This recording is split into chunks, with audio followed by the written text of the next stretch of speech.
ಕಳೆದ 1 ತಿಂಗಳ ಹಿಂದೆ ದಿಲೀಪ್ ಕುಮಾರ್ ಮತ್ತು ವರಟಾಶ್ರೀ ಅನ್ನುವಂಥವ್ರು ಸಾಲುಮರದ ತಿಮ್ಮಕ್ಕ ಅವರ ಚಿತ್ರವನ್ನು ನಿರ್ಮಾಣ ಮಾಡ್ತೀವಿ, ತಾವು ಅನುಮತಿ ಕೊಡಿ ಅಂತೇಳಿ ನಮ್ಮ ಹತ್ರ ಬಂದು ಭೇಟಿ ಮಾಡಿದ್ವಿ. ಆಗ ನಾವು ಅವರಿಗೆ ಸ್ಪಷ್ಟವಾಗಿ ಹೇಳಿದ್ವಿ, ಸಾಕಷ್ಟು ಜನ ನಿರ್ದೇಶಕರು ಸಿನಿಮಾ ಮಾಡಲಿಕ್ಕೋಸ್ಕರ ಬಹಳ ವರ್ಷದಿಂದ ಅಜ್ಜಿ ಹತ್ರ ಬರ್ತಾ ಇದ್ದಾರೆ. ಸಿನಿಮಾ ಆಗೋದು ಒಂದೇ ಸರಿ, ಮತ್ತೆ ಆಗೋದಿಲ್ಲ.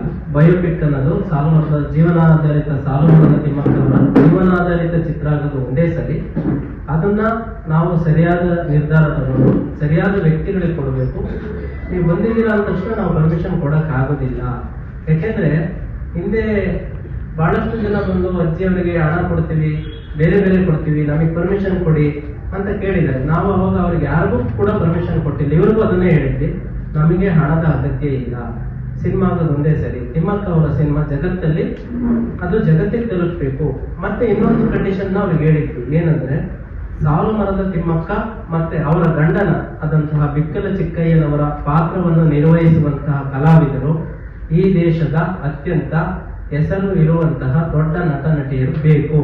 ತಿಮ್ಮಕ್ಕ ಅವ್ರನ್ನ ಪರಿಚಯ ಮಾಡಿಸೋ ಅಗತ್ಯ ಇಲ್ಲ, ಎಲ್ರಿಗೂ ಗೊತ್ತಿದೆ. ತಿಮ್ಮಕ್ಕ ಯಾರಿಗೆ ಗೊತ್ತಿಲ್ಲ? ಸ್ಟೂಡೆಂಟಿಗೆ ಗೊತ್ತಿದೆ, ಅನಕ್ಷರಸ್ಥರಿಗೂ ಕೂಡ ತಿಮ್ಮಕ್ಕ ಅವ್ರ ಬಗ್ಗೆ ಗೊತ್ತಿದೆ.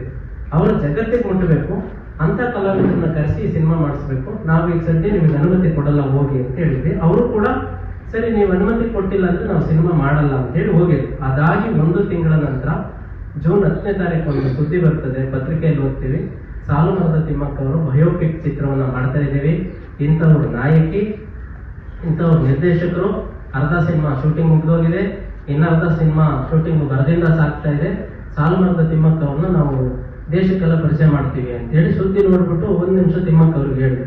ಅವ್ರು ತುಂಬಾ ಬೇಜಾರು ಮಾಡ್ಕೊಂಡ್ರು. ನನ್ನ ಪಿಕ್ಚರ್ ಮಾಡಕ್ ಯಾರು ಹೇಳಿದ್ದು? ಸಾಲುಮರದ ತಿಮ್ಮಕ್ಕ ಅವ್ರು ಕೇಳಿ, ನನ್ನ ಪಿಕ್ಚರ್ ಮಾಡಕ್ ಯಾರು ಹೇಳಿದ್ದು? ಬೇಡ ಅಂತ ಹೇಳಿದ್ನಲ್ಲ, ಮತ್ತೆ ಯಾಕೆ ಮಾಡಿದ್ವಿ ಅಂತ ಹೇಳಿ. ನಾನು ಆ ತಕ್ಷಣ ಅವರು ಇನ್ನೊಂದು ತಪ್ಪನ್ನ ಮಾಡಿದ್ದಾರೆ, ನಲ್ಲಿಕಟ್ಟೆ ಸಿದ್ದೇಶ್ ಅಂತ ಹೇಳಿ ನಮಗೆ ಆ ಪುಸ್ತಕವನ್ನು ಕೊಟ್ಟಿದ್ದೀವಿ. ಅವರು 2009ರಲ್ಲಿ ಆ ಪುಸ್ತಕವನ್ನು ಬರೀತಾರೆ. 4 ವರ್ಷ ಆದ ನಂತರ ಯಾವುದೋ ಒಂದು ಕಾರ್ಯಕ್ರಮದಲ್ಲಿ ನಮಗೆ ಆ ಪುಸ್ತಕವನ್ನು ಕೊಡ್ತಾರೆ. ಅದ್ರ ಬಗ್ಗೆ ನಮ್ಗೆ ಯಾವ ಮಾಹಿತಿನೇ ಇರೋದಿಲ್ಲ. ಆ ಪುಸ್ತಕ ಏನಂದ್ರೆ ಸುಳ್ಳಿನಿಂದ ಕೂಡಿರುವಂತಹ ಒಂದು ಅವರ ಮನೋವಿಕಾರವನ್ನ ತಿಳಿಸ್ತದೆ. ಆ ಪುಸ್ತಕದಲ್ಲಿ ಸಾಲುಮರದ ತಿಮ್ಮಕ್ಕ ಅವರು ಪಕ್ಕ ಕೂತ್ಕೊಂಡು ಓದಿ ಏನೇನ್ ತಪ್ಪಿದೆ, ಏನೇನ್ ಸುಳ್ಳನ್ನ ಬರ್ತಿದ್ದಾರೆ ಅಂತ ಸ್ಪಷ್ಟವಾಗಿ ದಾಖಲೆ ಮಾಡಿದ್ದಾರೆ. ಅಜ್ಜಿಯವರೇ ಹೇಳಿ ಬರ್ಸಿದ್ದಾರೆ. ಅದನ್ನ ನೀವು ನೋಡಿ. ನಾವು ಕೃತಿ ಆಧಾರಿತ ಸಿನಿಮಾ ಮಾಡ್ತೀವಿ, ಆ ಕೃತಿನೇ ಸರಿ ಇಲ್ಲ ಅಂದಮೇಲೆ, ಆ ಕೃತಿನೇ ಒಂದು ಫ್ರಾಡ್ ಅಂದಮೇಲೆ ಹಿಂಗೆ ಕೃತಿ ಆಧಾರಿತ ಮಾಡ್ತೀರಾ? ಹಾಗಾಗಿ ನಮ್ಮ ಅನುಮತಿ ಇಲ್ಲದೆ ಯಾವುದೇ ಸಿನಿಮಾ, ಯಾವುದೇ ಪುಸ್ತಕ ಯಾವುದನ್ನು ಮಾಡಬಾರ್ದು. ಇದು ಕಾಗಕ್ಕ ಗೋಗಪ್ಪಕ್ಕನ ಕತೆ ಅಲ್ಲ. ತಿಮ್ಮಕ್ಕ ದಾರಿಲೋಗ ದಾಸಮ್ಮ ಅಲ್ಲ. ತಿಮ್ಮಕ್ಕ ಅವರು ಈ ಜಗತ್ತಿನ ಅತ್ಯಂತ ಪ್ರಸಿದ್ಧ ವ್ಯಕ್ತಿಗಳಲ್ಲಿ ಆಕೆ ಕೂಡ ಒಬ್ರು. ಈ ಜಗತ್ತಿನಲ್ಲಿ ಮರಗಳನ್ನೇ ನನ್ನ ಮಕ್ಕಳಂತಹ ಏಕೈಕ ತಾಯಿ ಯಾರಾದ್ರೂ ಇದ್ರೆ ಅದು ಸಾಲುಮರದ ತಿಮ್ಮಕ್ಕ ಮಾತ್ರ. 114ನೇ ವಯಸ್ಸಲ್ಲಿ ಅವ್ರು ಬಂದು ಇಲ್ಲಿ ಪ್ರೆಸ್ ಕ್ಲಬ್ ಬಂದು ಪತ್ರಿಕಾಗೋಷ್ಠಿ ಮಾಡಬೇಕಾ? ಅವ್ರು ಮತ್ತೊಂದು ಮಾತನ್ನು ಹೇಳಿದ್ದಾರೆ ಮೊನ್ನೆ, ನೀವು ನಮ್ಗೆ 25 ಲಕ್ಷ ದುಡ್ಡು ಕೇಳಿದ್ರಿ, ಇನ್ನೋವಾ ಕಾರ್ ಕೇಳಿದ್ರಿ ಅಂತ ಹೇಳ್ತಾರೆ. 25 ಲಕ್ಷ ದುಡ್ಡು ಕೇಳಿದವ್ರು ಯಾರು? ಇನ್ನೋವಾ ಕಾರ್ ಕೇಳಿದವ್ರು ಯಾರು? ಸಂಬಂಧಪಟ್ಟ ದಾಖಲೆಯನ್ನು ಬಿಡುಗಡೆ ಮಾಡ್ಬೇಕಲ್ವಾ? ಹಾಗಾಗಿ ನಾವು ಈ ಸಂಬಂಧ ಮಾನ್ಯ ಉಚ್ಚ ನ್ಯಾಯಾಲಯದಲ್ಲಿ, ಹೈಕೋರ್ಟ್ ಅಲ್ಲಿ ಕೇಸ್ ಕೂಡ ಹಾಕ್ತಾ ಇದ್ದೀವಿ. ಮಾನನಷ್ಟ ಮೊಕದ್ದಮೆಯನ್ನು ಕೂಡ ದಾಖಲು ಮಾಡ್ತಾ ಇದ್ದೀವಿ ಸಂಬಂಧಪಟ್ಟವ್ರ ಮೇಲೆ. ಈಗ ಫಿಲಂ ಚೇಂಬರ್ಗೆ ಹೋಗಿ ಸಾಲುಮರದ ತಿಮ್ಮಕ್ಕ ಅವ್ರು ಖುದ್ದಾಗಿ ಅಲ್ಲಿ ಹೋಗಿ ನನ್ನ ಯಾವುದೇ ಸಿನಿಮಾವನ್ನ ಮಾಡಬಾರ್ದು, ನನ್ನ ಅನುಮತಿ ಇದೆ ಅಂತ ಅಲ್ಲಿ ಕಂಪ್ಲೇಂಟ್ ಕೊಟ್ಟಿದ್ದಾರೆ.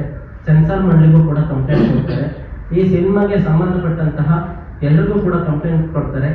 ನನಗೇನ್ ಅನಿಸ್ತಾ ಇದೆ ಅಂದ್ರೆ, ಕೆಲವರು ಮೂಲೆ ಗುಂಪಾಗ್ಬಿಟ್ಟಿರ್ತಾರೆ. ಅವಾಗ ಏನಾದ್ರು ಒಂದು ಪ್ರಚಾರಕ್ಕೆ ನಮ್ಮಂತವ್ರನ್ನ ಎಳೀತಾರೆ ಅಂತ ಅನಿಸ್ತಾ ಇದೆ.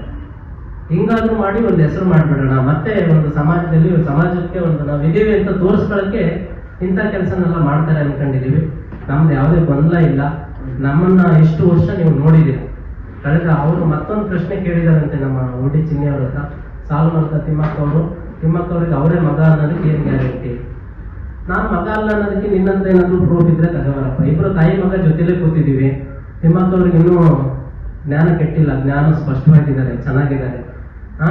ನೀನು ತಾಯಿ ಒಂದು ಸಮಾಜಕ್ಕೆ ನಮ್ಮ ತಾಯಿ ಮಗನ ಬಗ್ಗೆ ಏನ್ ತಪ್ಪು ಸಂದೇಶ ತಿಳಿಸ್ತೀರಿ? ಮತ್ತೆ ಸಾಲುಮರದ ತಿಮ್ಮಕ್ಕ ಅವ್ರು ಬೇಲೂರಲ್ಲಿ ಹೋಗಿ ವಾಸ ಮಾಡಿದ್ರೆ ಬೇಲೂರಲ್ಲಿ ಯಾಕೆ ಹೋಗಿ ವಾಸ ಮಾಡ್ತಿದ್ದೀರಾ ಅಂತ ಪ್ರಶ್ನೆ ಮಾಡ್ತಾರೆ. ತಿಮ್ಮಕ್ಕ ಅವರು ಇವ್ರು ಹೇಳಿದ ಕಡೆ ಬದುಕ್ಬೇಕಾ? ಅವರಿಗೆ ಯಾವ್ದು ಖಾಸಗಿ ಬದುಕಿಲ್ವ ತಿಮ್ಮಕ್ಕ ಅವ್ರಿಗೆ?